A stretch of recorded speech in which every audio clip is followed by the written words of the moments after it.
The Chicago Cubs led 4-1 early on Monday night, and then the Royals scored 11 unanswered. Oh boy.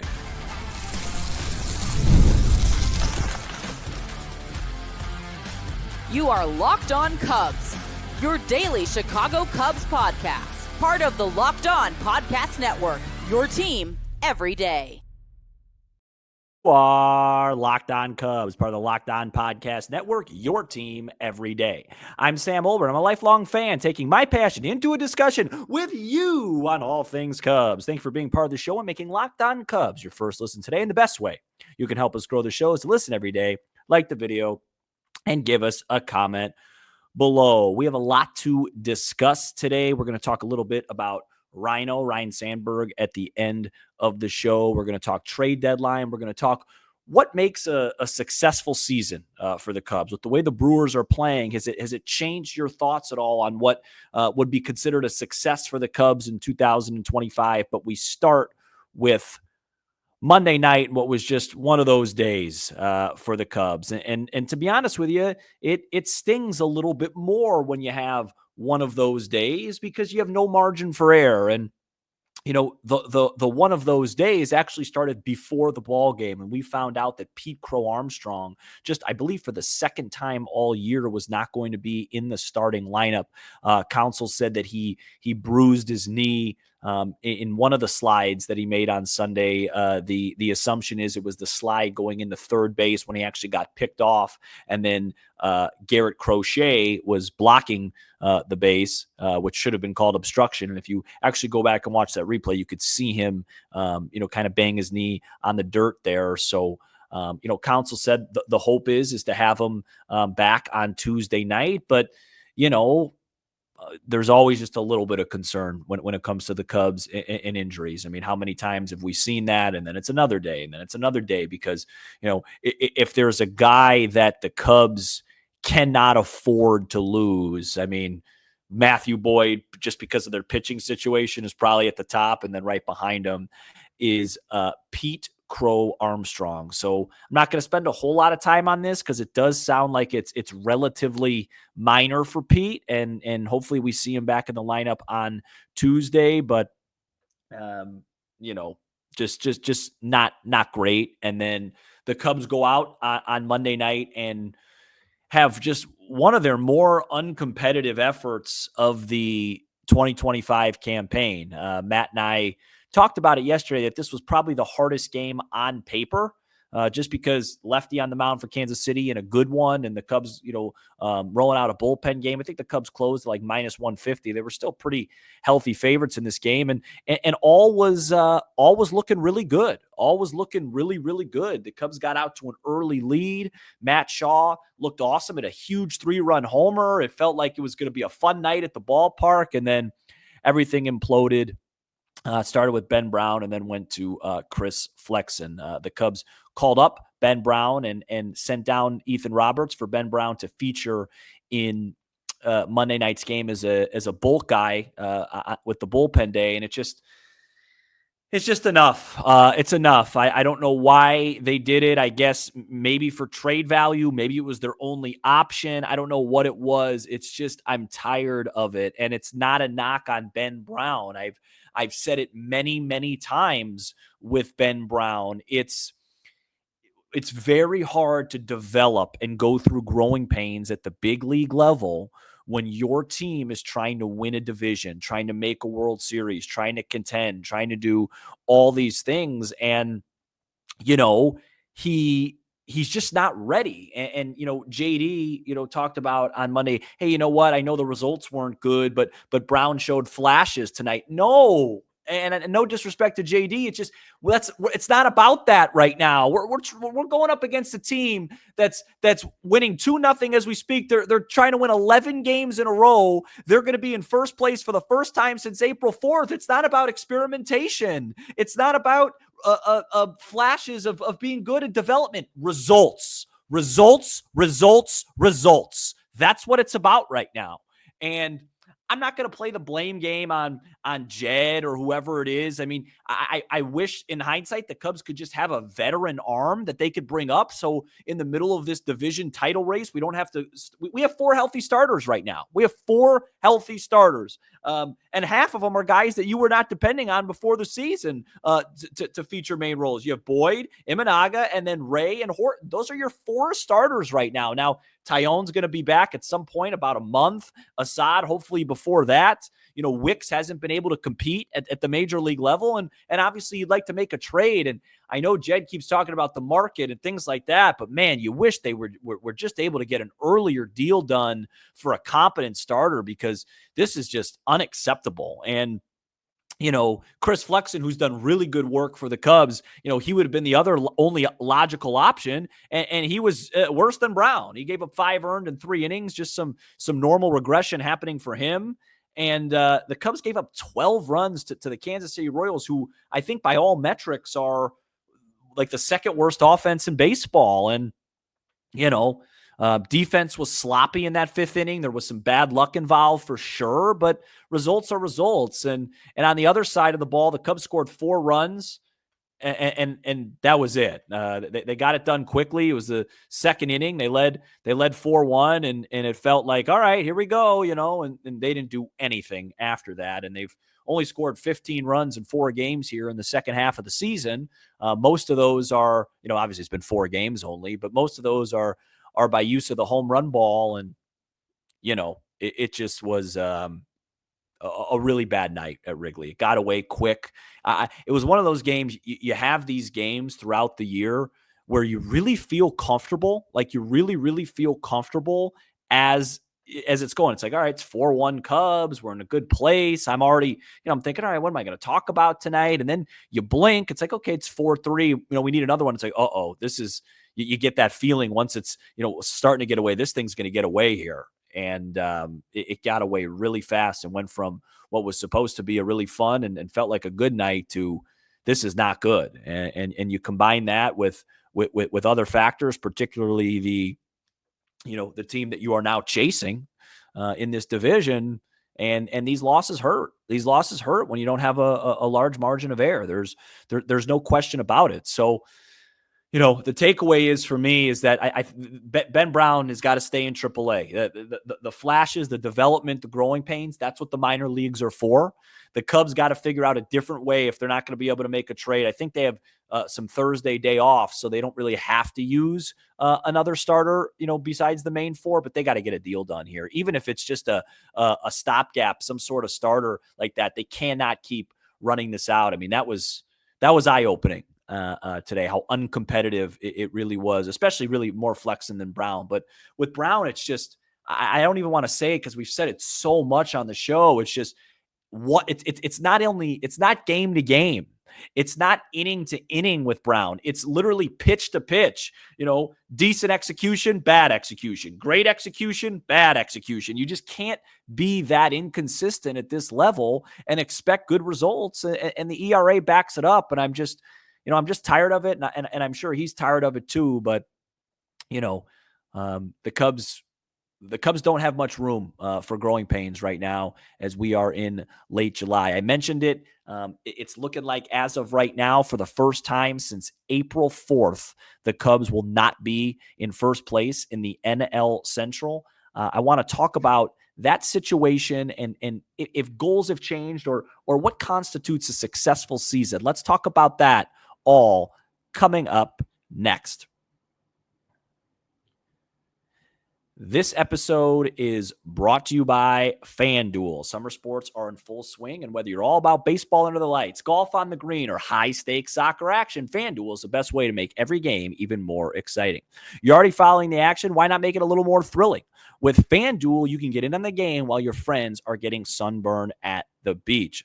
Look, folks, I don't think must wins are in mid to late July, especially when you know where you're going to be at the trade deadline. But man, the Cubs cannot afford to lose on Tuesday night. Matthew Boyd will be going up against seasoned veteran Rich Hill. The line's not out yet on FanDuel. I'm going to guess the Cubs will close Just because Rich Hill's a lefty and the Cubs struggle against him, I don't think it'll quite get to minus 200. I'll say the Cubs will be a minus 195 favorite in that game, and they better find a way to win that baseball game. If you're new to FanDuel, new customers can bet just $5 and get 150 in bonus bets if your first bet wins. So open the FanDuel app today or visit FanDuel.com to get started. We are back here on Locked On Cubs, and as we are recording right now, the Milwaukee Brewers lead the Seattle Mariners 4-0. They are threatening to go 4-0 on a West Coast road trip that includes going to LA and to Seattle. They are threatening to win their 11th baseball game in a row.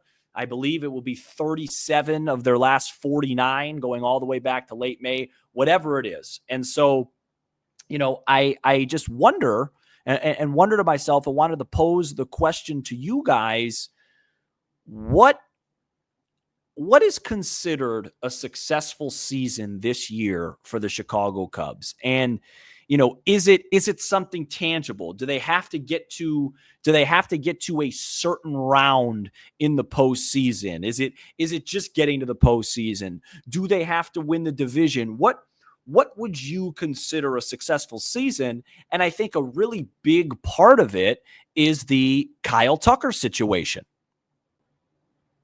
The Tucker situation has made things feel so much high stakes, high pressure, because it's, hey, you're only going to get one shot of this with Kyle Tucker. You have Tucker. Pete's having a huge year. It's all come together, and you have to have some sort of success. I think the pressure of this season and what constitutes a successful season will change if the Cubs can find a way to extend Kyle Tucker. But, it just doesn't feel like that's going to happen. It's going to be some sort of, if it happens, maybe it'll be after the season. And I know what you're probably thinking at home or in your car. Well, a successful season is winning a World Series. Obviously, of course. I'm talking about if you're one of the other 29 teams that ends the season in disappointment, what do the Cubs need to do to look back on this season as a success? And the reason I bring up that question now is because it is, whether you like it or not, or whether I like it or not, this is a Cubs show. And right now, the biggest story, in my opinion, surrounding the Cubs is not the Cubs. It is what the other team is doing up north. It just is. And I wish that wasn't the case, but my job is to talk about the most relevant information and to give you my opinion on it. And that is a team that had a 9-game winning streak starting at the end of May, and they're about to have an 11-game winning streak now. And so does that change what defines a successful year for the Cubs? If the Brewers go on and win 97 games and the Cubs win 95 and they play in a wild card, is that a successful season? I would say probably not. They would have to win that 3-game series. To me, in terms of the playoffs, what defines a successful season is I think the Cubs have to get to the championship series. If you're going to lose Tucker, if Tucker's going to walk at the end of the year, for this to feel worth it, for you to feel like you took your best shot, I think the Cubs have to get to the NLCS. But there is another way to have a successful season.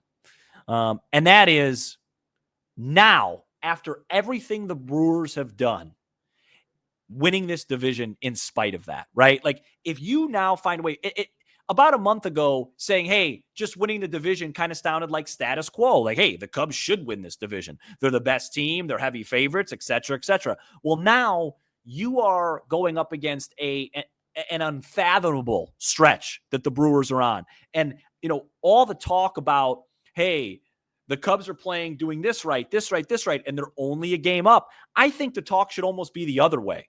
The Brewers are playing some of the best baseball in terms of wins, losses that we've seen in the last 10, 15 years, and they only have a 1-game lead in the division. They're only a game ahead of the Cubs, and the Cubs are going there next week. So I think you have to kind of, what I'm going to try and do here over the next couple of weeks is change my thinking a little bit. Instead of, I can't believe the Brewers are here, I can't believe this. No, you know what? I think it's really cool that the Cubs are still right there. I mean, this team, they never lose. They literally never lose, and you're right there. And if you're able to withstand all of this, Justin Steele out for the year. Imanaga gone for 7 weeks. Tyone gone out for, a month plus. Assad's missed most of the year. Don't forget about Miguel Amaya. If you're able to withstand all of those things and this type of level that the Brewers are playing, winning this division would be more of an accomplishment than just a standard year winning the division. So I think that's how you have to think about it. It would be really special after everything they've been through. How many teams, I'm curious, how many teams in MLB history have had an 11-game win streak, plus, who knows, it's still pending, a separate 9-game win streak, and didn't go on to win their division? You know what I mean? And so that's how you have to look at it. And over the last 36 to 48 hours, I just have accepted it. Like, I think I even said this on the show. I really thought going into the second half, I was like, all right, let's see how real this Brewer thing is. Because I'll be honest with you, I thought they were going to get swept in LA or lose 2 out of 3 at worst. And they swept the Dodgers. They swept them. And when that happened, I kind of just looked around and I'm like, all right, like, it's on now. It's going to be a dogfight. And if we're able to figure out a way to win it after everything that they've been through, or all the success that the Brewers had, I just think that would be a heck of an accomplishment. So the answer to my question, what constitutes a successful season, as Matt said before the second half, the goal now, winning the division is more now than just winning the division, because, now they're going up against literally the best team in baseball. So if they could find a way to do that, it would be really, really special. And they have a lot of work to do. They have a lot of work to do in order to do that. I mean, if you just look at the two teams, guys, on paper right now, pitching-wise, just right now, it's Boyd, Imanaga, Ray, and Horton. The starters for the Brewers are Peralta, Mizorowski, Woodruff, Quintana, Priester, and they have Patrick at AAA. The Cubs would do anything for Colin Patrick to make a start for them, soon. The Brewers have 6 really good options to choose from right now. The Cubs have 3.5-ish. It is a big difference. Now, we could talk position player and we could talk about how these two teams match up because they're going to play next week, but I just think my point is anything in life that's worth it is hard. It's really hard. And for whatever reason, this division a month and a half, 2 months ago felt like it was going to be the Cubs, and everything's happening that we thought. Cardinals are fading, the Reds are okay, but this Brewers team is on a generational type run. So what I say is hey, embrace it. Don't fight it.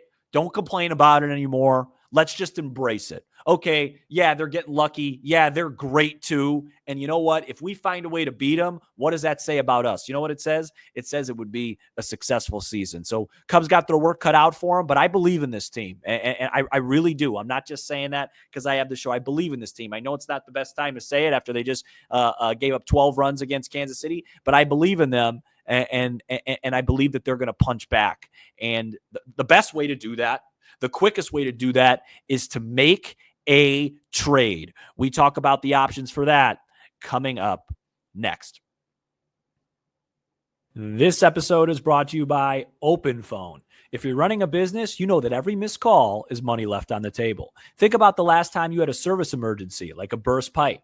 If the first plumber didn't answer, did you wait? Nope. You called the next one. That's why having a reliable business line is so important, and that's why you need OpenPhone. OpenPhone is the #1 business phone system that helps you streamline and scale customer communication, all from an app on your phone or computer. Did you juggle 2 phones just to keep business and personal calls separate? OpenPhone solved that instantly. Your whole team could share one number and respond to customers like a shared inbox. No more, who's handling this? OpenPhone is offering Locked On Show listeners 20% off your first 6 months at openphone.com/LockedOnMLB. That's OpenPhone.com/LockedOnMLB. And if you have existing numbers with another service, OpenPhone will port them over at no extra charge. OpenPhone, no missed calls, no missed customers. We are back here on Locked On Cubs, and if any game highlighted the Cubs' need at the trade deadline, at least from the pitching side, Monday night sure was that. Patrick Mooney and Sahadev Sharma in The Athletic mentioned a couple names with the trade deadline on Monday. Eugenio Suarez, the Cubs were connected to. Kyle Finnegan, a reliever. Jeff Passan had an article on ESPN documenting his top 50, trade candidates at the deadline. And I want to say about half of them he put for the Cubs and, guys that potentially could go to the Cubs. It's unfortunate the way that this is played out with the sellers market. I mean, even a team like Kansas City is 3 games under. It's going to be hard for somebody to just sell. And, Jed talked about it on Sunday in the booth about, getting creative. The Cubs are going to have to get creative. They're going to have to get, we talked about it, a starter, maybe 2. I don't know if that's going to be possible, but a starter, maybe 2, a reliever, and you'd like another bat. I mean, Matt Shaw here is having an awesome 4-game stretch in the second half of the season. I give him a ton of credit. If the Cubs won this game, that probably would have been the main story from Monday night. So if you believe in his bat in the second half and you feel like you're overpaying for a starter, fine. I still think the Cubs need another bat. I've said that. I'll continue to say it. But they definitely need a starting pitcher first. And, I'm not overly excited about them being connected to a Kyle Finnegan. I mean, if that's the relief get, fine. But they need a starter and they need one quickly. Like, I don't know, the trade deadline, they still got a lot of games left. I mean, I'd love to have, I don't know. I'm assuming they're going to line it up in Milwaukee. It'll be, if they can, Boyd, Imanaga, Ray. I haven't thought about it, but I don't want like a bullpen game in Milwaukee. Those games are going to be huge and worth, 2 games in the standings. And so, people ask me all the time, hey, Sam, who's your top trade candidate? Who's your top trade candidate? It's just like, I don't know who they can get. So it's hard for me to answer. I'll say it again. I mentioned Edward Cabrera early. I would love him. I think that's going to be really hard to get because of the control. And then after that, I would say Chris Bubich. Those would be the 2 guys that I think are the best options for the Cubs. I think Chris Bubich, you could hand him the ball against Milwaukee at any time and feel really good. I think he's a really awesome pitcher. I don't know what it would take. I would love a Eugenio Suarez as well. I would love to go for it and see if you could, play your best baseball at the right time and make a run at this thing. But, it's complicated. And I don't think it's a coincidence that Jed is going in every medium, whether it's in the booth. And, he spent 27 minutes with reporters before the second half, and he keeps saying how they're going to have to be creative and it's difficult. It does seem like it's a one-off sort of trade deadline situation. And it's a really good lesson for Tom and the rest of the Cubs ownership that, hey, if you have the financial capital, just go get the guys that are going to help you now. They almost got Luzardo. If they got Luzardo, we're probably not having this conversation right now. Even though he's been up and down, it still would be really helpful. They offered Alex Bregman. They offered certain guys. So if you offered Alex Bregman, whatever it was, $28 million a year, you could have offered another pitcher or you could have made another deal. So, hindsight's 2020, but it is frustrating. And I give the Cubs a lot of credit in a lot of ways. I mean, they're getting great performances from their big 4 offensively, but when you zoom out, we spent so much time in the offseason talking about their need for a pitcher, and that was before Steele went down, and that was before Imanaga went down, and that was before Jameson Taillon went down. Their big 3 main guys heading into the season are all going to miss at least a month plus with injuries. Steele for the year, Imanaga 7-8 weeks, and Taillon a month plus. And so the fact that they're even in this spot right now is actually pretty incredible, but it also makes you zoom out and say to yourself, it's not this juggernaut that at times they've felt like they are. They really have kind of had to thread the needle a little bit in order to have this success. And guys like Colin Ray and Boyd, I mean, we've mentioned it over and over again, deserve a ton of success, but enough's enough. Jed's got to get on the phone. You got to make a move. I know it's hard. I know no teams want to deal now, but I'll tell you, the Rockies will deal right now. They'll deal. Go get one of their guys to just pitch for a while until you make another move. The Nationals will deal. The Pirates will deal. And I'm not even talking about Keller. I'm just talking about I think you got to go get an arm right now to just help, because it would be different if you had a 3, 4, 5, 6 game lead. You're game out now. You're game out. You don't have the luxury to wait around. You got to make a move. You gave away a baseball game tonight against a very mediocre team and an offensively weak team, because you don't have another pitcher healthy right now. So, that's my thoughts. That's my thoughts. I think if you're going to get anything out of this episode, get out of the fact that, hey, instead of fighting this Brewers thing, let's go to battle. Let's have a really fun division race. First to 97 wins, and we play each other 8 times. Let's see what happens. But we need to embrace, that target. They want to beat us so badly. They're already calling it a statement series. So we got to go back. We got to match their urgency at the very least, and make a statement too. You know what I mean? And then the second part is with the trade deadline. You're going to get somebody close to July 31st. We get that. But do you have to make a move now?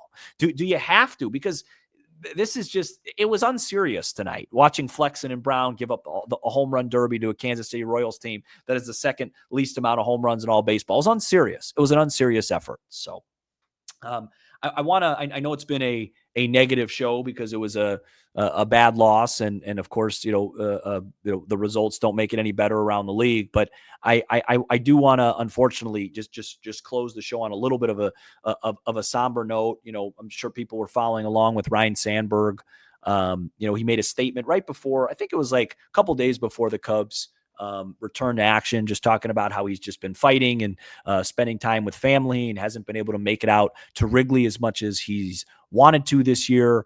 And then over the weekend, you had John Lester wearing a Sandberg jersey and Jed Hoyer with beautiful words in the booth about Sandberg. So I just want to, on behalf of Matt and myself and the show, just, express my best wishes to Rhino during what I'm sure is a really difficult time. And, you're talking about a clear Mount Rushmore Chicago Cub, just one of the 4 greatest Chicago Cubs to ever do it. And he's such a great guy and represents so much great, not only about the Cubs organization, but about baseball. So, in the off chance that you're listening, Rhino, we wish you the best, and a speedy recovery, and everybody, I could speak for every single Cub fan out there, wants to see you back at Wrigley Field as soon as possible, maybe to spark this team and get back to our winning ways. So we wish Rhino the best, and Matt will be back with you on Tuesday. He will be solo. I have a family birthday party that I'm going to be attending. My uncle's turning 70, he lives out of town, but he's in town for work. So we're going to be taking him out to dinner for his 70th birthday. So I'll be back Wednesday, hopefully, talking about a bounce back series win. Thank you so much for checking out this edition of Locked On Cubs. You give us 30 minutes, we'll give you all things Cubs with a laugh or two along the way. Be sure to subscribe on YouTube, smash the like button for the algorithm, and leave a 5-star review on Apple, Spotify, and everywhere you get your podcasts. I'm Sam Olber, and this is Locked On Cubs.